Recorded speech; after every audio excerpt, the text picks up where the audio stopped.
और अब बात इसराइली बर्बरियत की। गजा में इसराइली फौज के हाथों फलस्तीनियों की खून रेजी ना थम सकी। जंगी तैयारों ने रिहायशी इलाकों पर बमबारी करके मजीद 39 फलस्तीनियों को शहीद कर दिया।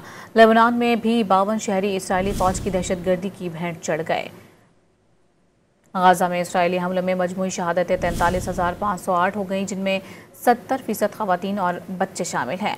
अक़वाम मुत्तहिदा के इंसानी हुकूक कमीशन ने एक बार फिर इसराइली हमले में बैनुल-अक़वामी इंसानी कानून की बुनियादी उसूलों की खिलाफ वर्जी करार दिया है। दूसरी जानिब इसराइली फ़ौज की लेबनान पर भी हमले जारी हैं। चंद घंटों में बैरूत पर 12 फ़ज़ाई हमले किए गए।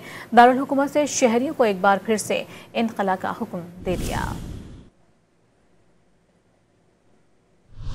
मजीद 39 फलस्तीनियों को शहीद कर दिया। लेबनान में भी 52 शहरी इसराइली फौज की दहशतगर्दी की भेंट चढ़ गए। गजा में इसराइली हमलों में मजमूई शहादतें 43,508 हो गई, जिनमें 70% खवातीन और बच्चे शामिल हैं।